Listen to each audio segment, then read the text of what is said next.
Baik, Assalamualaikum warahmatullahi wabarakatuh. Waalaikumsalam Waalaikumsalam warahmatullahi warahmatullahi wabarakatuh. wabarakatuh. Baik, pertama marilah kita panjatkan puji syukur kehadirat Tuhan Yang Maha Esa karena sudah berikan limpahan rahmat hidayah sehingga kita dapat bertemu pada pertemuan online kali ini dengan tujuan untuk penyampaian ceramah mengenai mazhab dan fikih. Kedua, salawat serta salam semoga tetap tercurah kepada junjungan Nabi besar Muhammad SAW yang sudah menunjukkan kepada kita semua mana yang benar dan mana yang batil. Ketiga kalinya saya ingin mengucap terima kasih kepada teman-teman yang sudah meluangkan waktunya sehingga dapat hadir di pertemuan online kali ini. Baik, sebelum materi saya mulai, izinkan saya untuk memperkenalkan diri terlebih dahulu.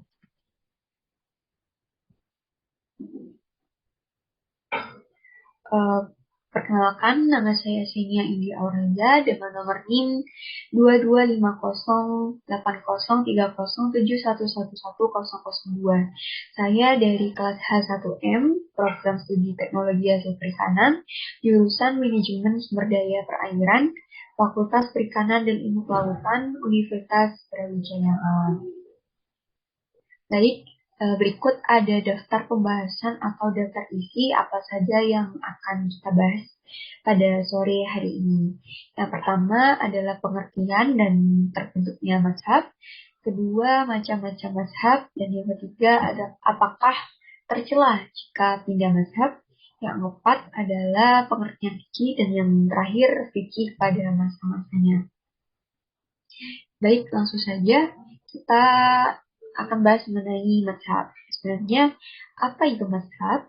Mazhab adalah istilah bahasa Arab yang berarti jalan yang dilalui dan dilewati atau sesuatu yang dijadikan tujuan oleh seseorang. Jadi, apa tujuan seseorang itu dapat dikatakan mazhab seperti itu. Nah, sejarah terbentuknya mazhab ini tidak luput dari dua peristiwa besar. Yang pertama adalah peristiwa tragedi Utsman bin Affan yang difitnah ya, seperti itu. Dan juga munazarah yang ditentang oleh Muawiyah yang pada akhirnya berakhir di Majelis Ta'lim. Nah, ini akan kita bahas lebih dalam lagi di slide berikutnya. Nah, dari Majelis Ta'lim ini tadi yang awal mulanya Majelis Ta'lim hanya membahas seputar agama, namun berubah menjadi pembahasan mengenai politik. Nah, um, para khalifah tersebut akhirnya kemudian meluas ke berbagai cabang-cabang fikih dan inilah yang menjadi tolak penyebab ya terbentuknya berbagai macam mazhab. Nah, mungkin kita sebagai warga Indonesia atau masyarakat secara umum sangat tidak asing dengan mazhab-mazhab yang ada di layar seperti mazhab Hanafi, mazhab Syafi'i, mazhab Maliki, mazhab Hambali, di mana mazhab Hanafi sendiri didirikan oleh Imam Abu Hanifah Al-Nu'man bin Sabit. Kemudian mazhab Syafi'i didirikan oleh Imam Abu Abdullah Muhammad bin Idris Asy-Syafi'i. Lalu ada mazhab Maliki yang didirikan oleh Imam Malik bin Anas bin Malik. Lalu mazhab Hambali yang didirikan oleh Imam Ahmad bin Muhammad bin Hambal Asy-Syaibani. Nah, keempat mazhab ini itu mazhab yang sering dianut oleh masyarakat Indonesia. Nah, muncullah suatu pertanyaan. Pindah mazhab itu apakah tercela? Maka iyalah, keluar dari satu paham menuju paham yang lainnya ada perkara yang sangat wajar dan yang sangat umum dan tidak tercela sama sekali. Dan itu tergantung tujuan ya, tergantung alasan dari apa hal tersebut terjadi seperti itu. Jika alasannya baik, maka tentunya tidak masalah ya. Lalu jika alasannya kurang baik ya itu perlu dipertanyakan. Nah, pindah mazhab dan yang semakna dengan dikatakan tidak tercela, tapi justru lebih dekat dengan ketakwaan karena memang prinsip yang diajarkan Rasulullah adalah Tohari al-Haq. Apa Tohari al-Haq itu? Tohari al-Haq itu artinya selalu mencari kebenaran. Jadi kita itu bagaimana cara kita mencari kebenaran meskipun itu harus berpindah mazhab. Namun jika mazhab yang lain itu lebih benar, lebih cocok sama kita, maka kita diperbolehkan untuk pindah mazhab seperti itu. Nah, prinsip ini juga dipraktikkan dan diajarkan Umar dalam suratnya kepada Abu Musa al-Asy'ari sebagaimana disebutkan Ibnu al-Ukhwa dalam kitabnya sebagai berikut. Nah, seperti yang ada di layar.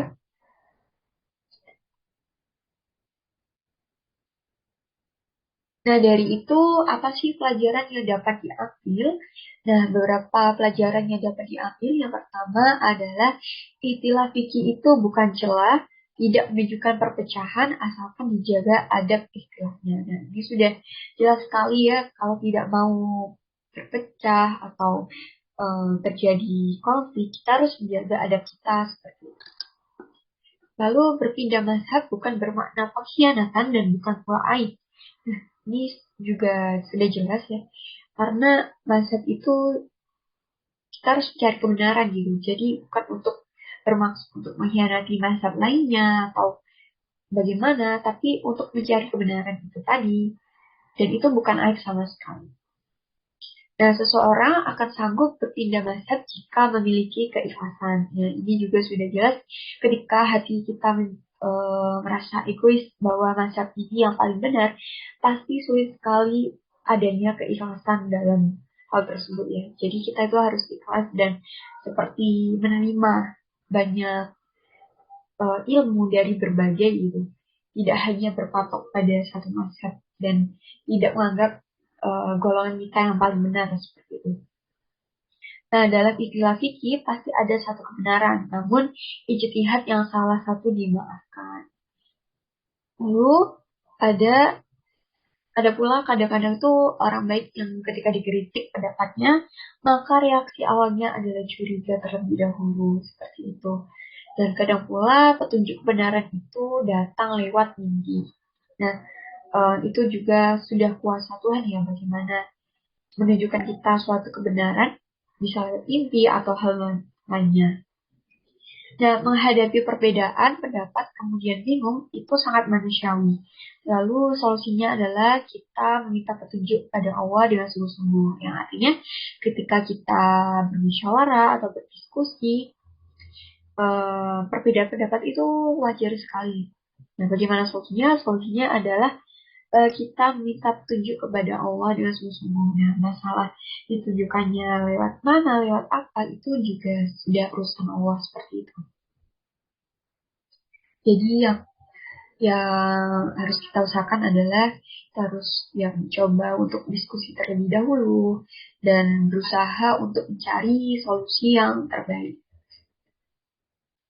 Lalu masuk pada bab fikih.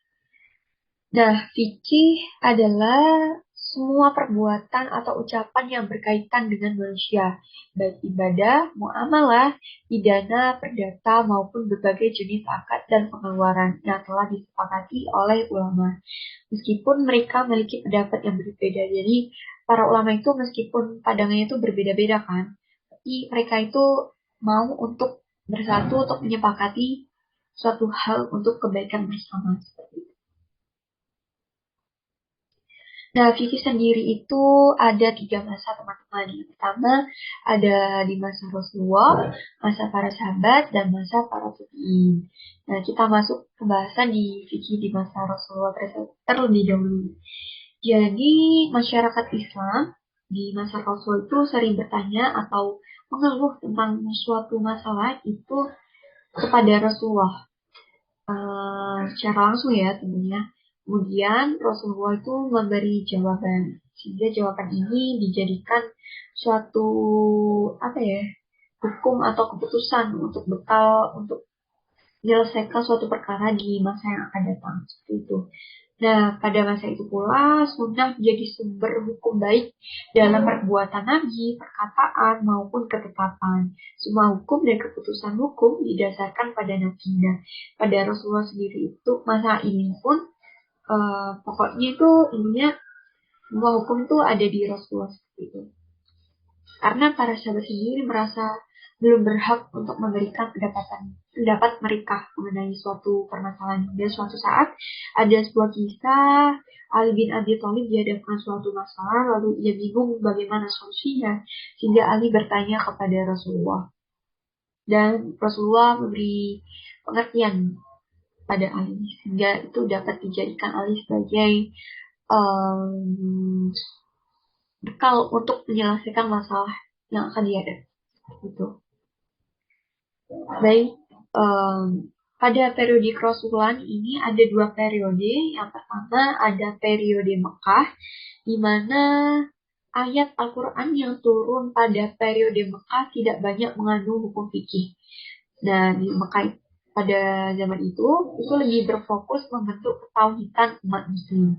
Dan ini berbeda sekali dengan periode Madinah, di mana umat Islam berkembang pesat. Wahyu yang turun selalunya adalah tentang hukum syariat Islam secara rinci, di mana fikih di masa Rasul sendiri itu yang paling mencolok itu pada saat hijrahnya Nabi dari Mekah ke Madinah. Itu tadi, karena di Madinah itu fikihnya sudah rinci seperti itu daripada di Mekah. Nah, itu sih yang jadi paling terlihat fikih pada masa Rasulullah itu gimana ya saat Rasulullah berhijrah gitu.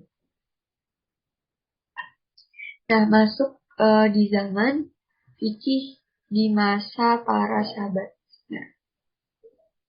Nah, fikih di masa sahabat ini dimulai semenjak wafatnya Rasulullah, sehingga para sahabat itu merasa punya tanggung jawab yang lebih, punya rasa tanggung jawab untuk menyebarkan Islam secara luas lagi seperti itu. Nah, para sahabat itu memberikan fatwa hukum sesuai pengetahuan yang mereka miliki yang didapatkan semasa adanya Rasulullah. Nah, para sahabat itu menyelesaikan masalah dengan diskusi atau musyawarah. Nah, tiap sahabat akan memiliki pendapat yang berbeda disebabkan berbeda gitu. Namun mereka mengacu pada metode ijtihad yang sama, yaitu satu, menjadikan ayat Al-Quran menjadi dalil, kedua, berusaha mencari nas jika belum diketahui, lalu tiga, maslahat hanya diakui jika melalui dalil. Nah, di fikih masa sahabat ini banyak sekali permasalahan yang muncul ketika Rasulullah itu sudah wafat gitu. Artinya di masa Rasulullah itu masanya itu belum ada, namun di masa fikih sahabat itu ada. Jadi para sahabat juga itu merasa bingung bagaimana ini. Nah, mereka itu bahkan tidak malu untuk bertanya kepada masyarakat atau umat Islam di sana seperti itu. Jadi dia menerima musyawarah atau diskusi secara bersama seperti itu.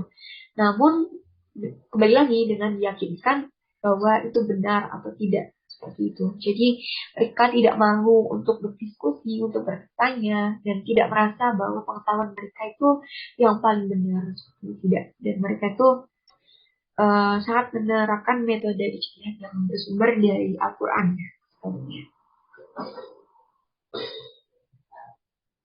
Nah, masuk di fikih di masa para tabi'in, di mana ketika para sahabat itu memasuki masa-masa jaya-jayanya Islam, nah ini para sahabat berpencar untuk menaklukkan beberapa wilayah yang ingin ditaklukkan seperti itu. Sehingga hal ini menyebabkan para sahabat itu tidak intens untuk berdiskusi dan bermusyawarah kembali. Sehingga untuk menyelesaikan masalah itu para sahabat itu mengandalkan pengetahuan masing-masing. Karena ya tidak mungkin lagi untuk bertemu karena faktor jarak sendiri ya. Jadi hal inilah yang menyebabkan terjadinya beberapa perbedaan fikih, perbedaan cabang-cabang fikih karena perbedaan pendapat. Namun intinya itu sama, mereka menggunakan metode ijtihad yang sama. Nah, ini juga mempengaruhi di masa para tabi'in ya. masa ini tuh terjadi selesai masa kekhalifahan. Pada masa ini, pertumbuhan hukum fikih didesak karena adanya ekspansi negara muslim yang semakin meluas. Nah, seperti apa yang saya katakan tadi, sehingga banyak sekali masalah hukum yang harus dituntaskan dan banyak pula terbentuk perbedaan pendapat ya. Nah, eh, di masa tabi'in ini sendiri, itu mereka itu juga melakukan atau menerapkan metode ijtihad yang sama seperti masa kekhalifahan. Nah, seiring dengan perkembangan ilmu pengetahuan, masa ini disebut dengan zaman keemasan pada sejarah hukum perkembangan Islam. Karena Islam dapat menduduki pusat-pusat peradaban, berkembangnya pemikiran kaum muslim dan upaya untuk melestarikan Al-Quran seperti itu. Nah, kita flashback lagi di bab pertama yang masih di WhatsApp.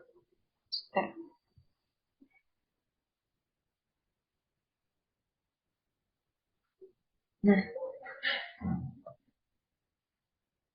yang tadi kan kita bahas mengenai dua peristiwa yang melatar belakangi terbentuknya mazhab ya.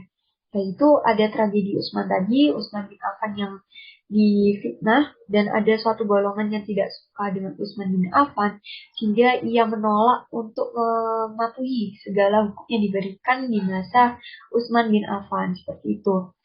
Nah, ini tuh berakhir di majelis taklim sehingga muncullah berbagai partai politik yang apa ya, yang pokoknya awalnya itu kan cuma bahas agama sehingga merembet-merembet bahas politik seperti itu. Nah, ada pula golongan yang tidak suka dengan Ali bin Abi Thalib. Pokoknya zaman itu banyak konflik seperti itu. Nah, pada akhirnya hal ini yang menyebabkan mereka ada suatu golongan yang mereka itu tidak mau menganut Utsman dan tidak suka Muawiyah, tidak suka Ali, sehingga mereka itu hanya mengandalkan para ulama mereka sendiri dan tidak mau mematuhi peraturan dari khalifah yang saat itu. Sehingga apa ya, mereka itu pasti punya dalil-dalil sendiri yang bisa dikatakan ada yang melenceng, ada yang tidak seperti itu. Sehingga mereka itu tidak mau menerima eh, pengetahuan dari selain ulama-ulama mereka. Jadi mereka hanya ingin menerapkan apa yang dibilang oleh ulama mereka seperti itu. Nah, ada pun golongan yang mungkin sampai saat ini tidak asing di telinga kita adalah yaitu yang penganut Ali ya, penganut keturunan Ali yang atau disebut dengan Syiah seperti itu, teman-teman.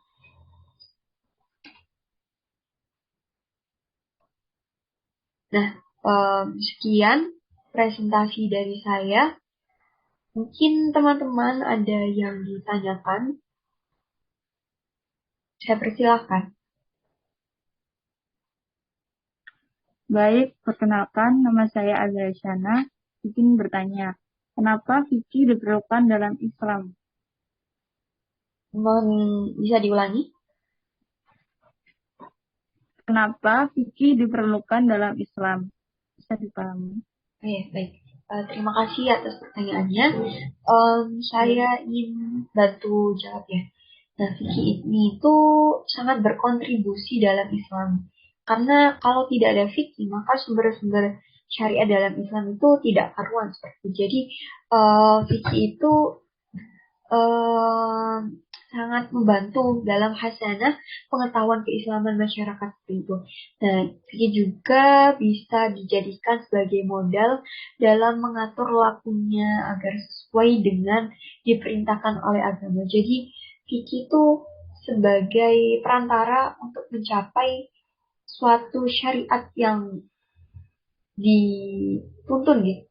Syariat yang dianjurkan oleh Islam. Jadi fikih itu membantu untuk menyempurnakan syariat kita, syariat Islam. Jadi ini sangat diperlukan ya, karena kalau fikih pun tidak ada atau apa, maka sumber-sumber atau keputusan, hukum, dalil dan lain-lain itu tidak karuan, kacau seperti itu. Jadi kenapa sangat diperlukan ya, karena membantu untuk menjalankan syariat Islam seutuhnya. Apakah sudah menjawab? Sudah, terima kasih Kak Sai. Mungkin ada pertanyaan lagi, saya persilakan. Izin bertanya, perkenalkan nama saya Sofia Mufidatin Hoiria. Bagaimana cara menyikapi perbedaan mazhab yang ada dalam masyarakat sekitar kita? Baik, terima kasih atas pertanyaannya. Saya coba menjawab ya. Sebenarnya perbedaan mazhab itu atau perbedaan pandangan itu dalam jalankan Islam tidak perlu dibesar-besarkan ya, karena itu tadi sesuai keyakinan diri masing-masing, mana yang benar, mana yang menurut kita benar, mungkin menurut orang lain itu kurang benar ya. Jadi bagaimana untuk nyikapinya, ya kita toleransi sajalah apa yang menjadi keyakinan orang lain. Nah, kita sebagai orang awam hanya perlu mengikuti ulama yang kita yakini kebenarannya. Nah, tidak perlu memaksa orang lain juga untuk mengikuti apa yang kita yakini seperti itu. Sehingga kita cukup untuk menghargai saja apa yang diyakinkan oleh orang lain seperti itu. Nah, perbedaan mazhab sendiri sebenarnya mereka itu kurang lebihnya itu sama, tapi ada beberapa pengetahuan yang berbeda. Itu tadi dari faktor, mungkin dari faktor yang di masa para tabi'in tadi, kan dari masa para khalifah menuju para tabi'in ini muncul sekali banyak-banyak cabang fikih. Nah, mungkin dari cabang-cabang fikih ini para pencetus mazhab itu memiliki pandangan yang berbeda juga seperti itu. Tapi mereka tuh sama dalam metode ijtihadnya itu menuju pada Al-Quran seperti itu. Apakah menjawab? Atas jawabannya. Ya. Nah, sekian presentasi dari saya. Atau mungkin ceramah dari saya. Kurang lebihnya saya mohon maaf bila ada salah kata, dan saya sangat berharap pada teman-teman untuk dapat mengambil hikmah atau pelajaran sehingga dapat diterapkan di kehidupan sehari-hari ya teman-teman. Semoga bermanfaat, dan saya ucapkan terima kasih yang cukup banyak kepada teman-teman karena sudah meluangkan waktunya untuk mendengarkan ceramah saya ini. Dan untuk pertanyaan yang sudah diajukan juga saya ucapkan terima kasih yang sebanyak-banyaknya.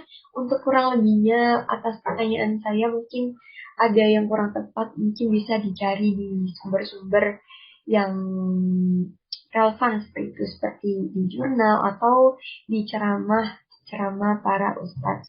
Itu saya hanya manusia biasa, sehingga saya mohon maaf ya. Pokoknya mohon maaf jika ada kesalahan. Sekian, assalamualaikum warahmatullahi wabarakatuh teman-teman.